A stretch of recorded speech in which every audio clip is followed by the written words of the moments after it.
যুক্তরাষ্ট্রের রাজনীতিতে আরেকটি আলোচিত নাম এখন মেরি জোবায়দা। তিনি বাংলাদেশি বংশোদ্ভূত মার্কিন নাগরিক।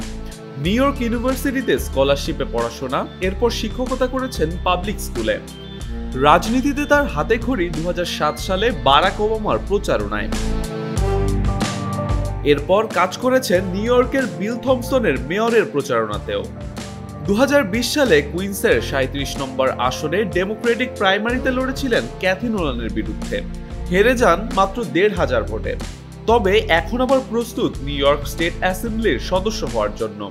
ওয়ালটন এখন দেশের সীমানা পেরিয়ে পৌঁছে গিয়েছে 50টিরও বেশি দেশে। ওয়ালটন, ঘরে ঘরে বিশ্বজুড়ে। এই আসনটি বর্তমানে আলোচিত রাজনৈতিক নেতা জোহরান মামদানির দখলে। তবে মামদানি যদি নিউ ইয়র্কের মেয়র হন, তবে তার শূন্য হওয়া আসনে বিশেষ নির্বাচন হবে, আর সেখানেই লড়তে চান মেরি জোবায়দা।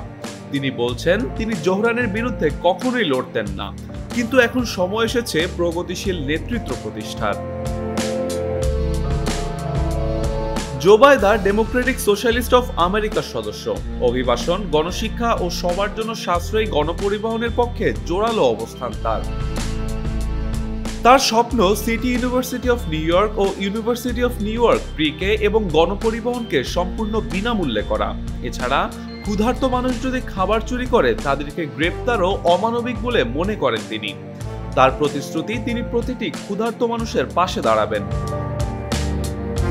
তবে সবকিছু এত সহজ নয়। কুইন্স ডেমোক্রেট পার্টি বা ওয়ার্কিং ফ্যামিলিজ পার্টি এখনো তাকে সমর্থন দেওয়ার কথা সরাসরি ঘোষণা দেয়নি।